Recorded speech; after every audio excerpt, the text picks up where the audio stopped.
Hi friends, welcome to my YouTube channel.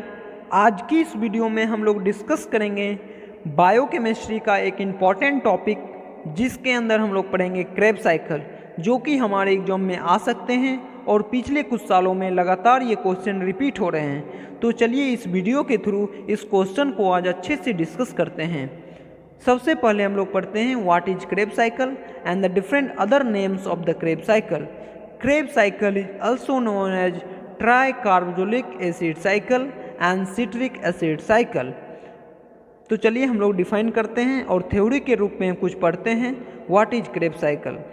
Organism derive the majority of their energy from the Krebs cycle which is also known as TCA cycle and citric acid cycle।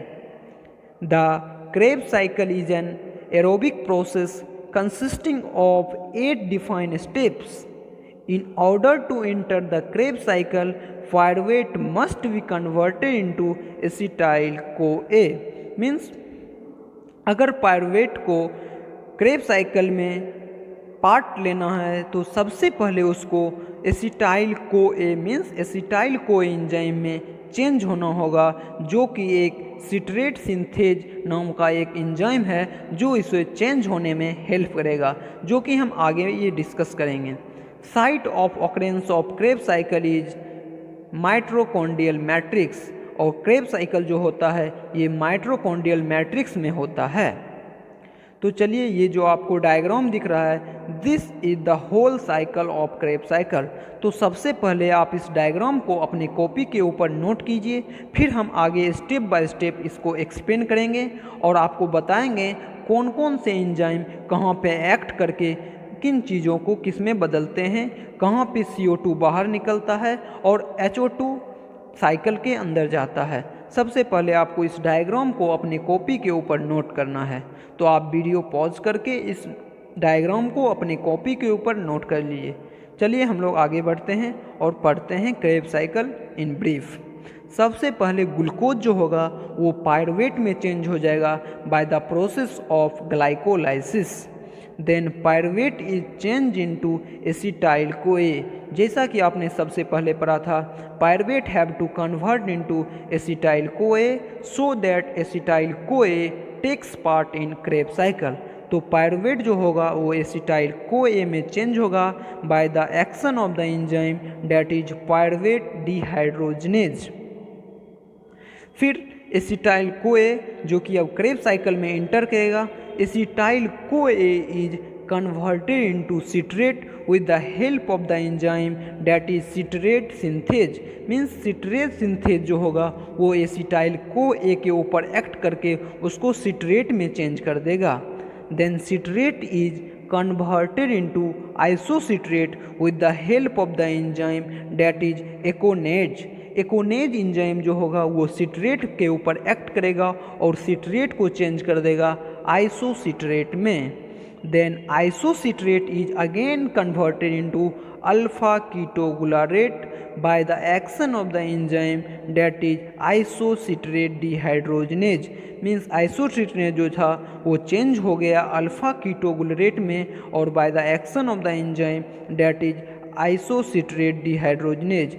For in this conversion NAD होगा वो change होगा NADH में और 1 unit of CO2 इस process में बाहर निकलेगा। फिर क्या होगा, अल्फा कीटोगुलारेट जो होगा वो चेंज हो जाएगा सक्सिनाइल CoA में और यहाँ पे जो एंजाइम हेल्प करेगा अल्फा कीटो को चेंज होने में दैट इज अल्फा कीटोगुलारेट डिहाइड्रोजनेज। यहाँ पे ये एंजाइम अल्फा कीटो के ऊपर एक्ट करके इसको चेंज करेगा और यहाँ पे भी हमें एनर्जी का ज़रूरत पड़ता है, जो कि हमें मिलेगा NADH से, जो कि कन्वर्ट हो जाएगा NADH में। अगेन साइकिल कंटिन्यू होगा और सक्सिनाइल जो होगा वो चेंज हो जाएगा सक्सिनेट में। मीन्स सक्सिनाइल CoA जो होगा वो फिर से चेंज हो जाएगा सक्सिनेट में और यहाँ जो एंजाइम एक्ट करेगा सक्सिनाइल CoA के ऊपर that is succinyl CoA synthase. इसके ऊपर एक्ट करने के बाद यहाँ भी हमारे यहाँ जो है साइकिल से हमें 1 यूनिट ऑफ एनर्जी बाहर निकलता है, that is ADP is change into ATP। Means जो एनर्जी हम ऊपर इस साइकिल में इंटर किए थे यहाँ पे हमें एक 1 यूनिट ऑफ एनर्जी साइकिल से बाहर निकल रहा है। देन साइकिल अभी भी कंटिन्यू रहेगा और सक्सिनेट जो है ये चेंज हो जाएगा फ्यूमरेट में, और इस चेंज में जो हेल्प करेगा वो एंजाइम है सक्सिनेट डिहाइड्रोजनेज। और यहाँ से फिर हमारे साइकिल को 1 यूनिट ऑफ एनर्जी का ज़रूरत पड़ेगा जो कि देगा FAD, जो कि चेंज हो जाएगा FADH2 में और इस साइकिल को एनर्जी प्रोवाइड करेगा। अगेन फ्यूमरेट जो था वो फ्यूमरेट चेंज हो जाएगा माल्टेट में, और माल्टेट में चेंज होने में जो एंजाइम हेल्प करेगा उसको हम कहेंगे फ्यूमरेज। फ्यूमरेज एंजाइम फ्यूमरेट को हेल्प करेगा ताकि वो फ्यूमरेट में चेंज हो जाए, और यहाँ से साइकिल से 1 यूनिट ऑफ वाटर जो होगा वो बाहर निकलेगा। और in the last step that is 8th step of this Krebs cycle, malate is converted into oxalate, और यहाँ पे जो एंजाइम हेल्प करेगा डैट इज माल्टेज डिहाइड्रोजनेज। और यहाँ पे भी हमारे इस साइकिल को 1 यूनिट ऑफ एनर्जी का ज़रूरत पड़ेगा जो कि NAD प्रोवाइड करेगा कन्वर्ट होके NADH में। तो ये था पूरा 8 step of the Krebs cycle जो कि आपके स्क्रीन पे दिख रहा है। तो आप प्लीज़ वीडियो पॉज करके आप इसको अच्छे से अपने कॉपी के ऊपर नोट कर लें। आगे हम इसको बता रहे हैं एक स्टेप को आप कैसे एग्जाम में थ्योरी के रूप में लिखेंगे। तो चलिए स्टेप 1 से हम लोग स्टार्ट करते हैं। First step of Krebs cycle, acetyl CoA enters into the Krebs cycle when it is joins to oxalate to produce citrate, and this process require input of water। First step में क्या होता है, acetyl CoA enter करता है crab cycle में और change करता है और कन्वर्ट हो जाता है सिट्रेट में, और इस प्रोसेस में हमें 1 यूनिट ऑफ वाटर का ज़रूरत पड़ता है। नेक्स्ट स्टेप में क्या होता है, citrate is then converted into isocitrate by the enzyme that is aconitase, और इस सेकेंड स्टेप में जो सिट्रेट होता है वो चेंज हो जाता है आइसोसिट्रेट में with the help of the enzyme that is aconitase, और जो फर्स्ट स्टेप में हम वाटर प्रोवाइड किए थे वो वाटर यहाँ पे रिलीज हो जाता है। Next in the third step of Krebs cycle, isocitrate is converted into alpha ketoglutarate by the enzyme that is isocitrate dehydrogenase, and the byproduct of which are NADH and H2O, और इस step में जो bye product निकलता है that is NADH and 1 unit of carbon dioxide.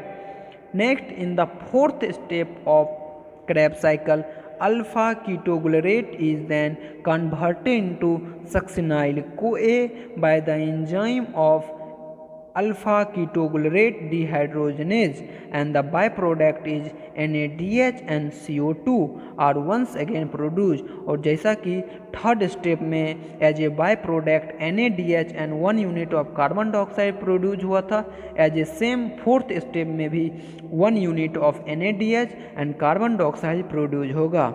Next हम लोग पढ़ते हैं that is fifth step of Krebs cycle.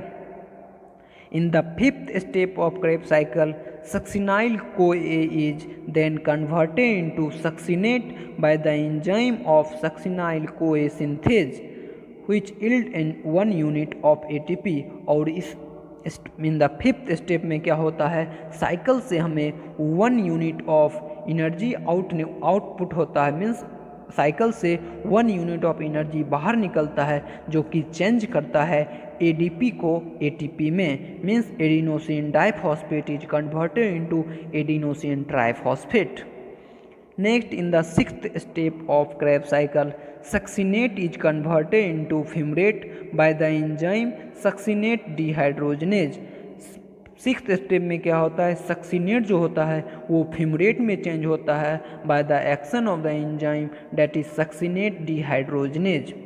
In the seventh step of Krebs cycle, fumarate is then converted into maltate by hydration, means hydration के कारण fumarate जो होता है वो माल्टेज में चेंज हो जाता है।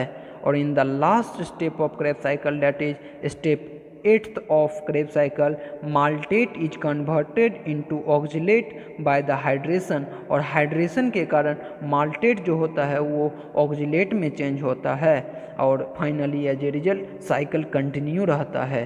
तो आज की इस वीडियो में हम लोगों ने क्रेब साइकिल को अच्छे से पढ़ा, एक एक स्टेप को भी अच्छे से एक्सप्लेन करके पढ़ा।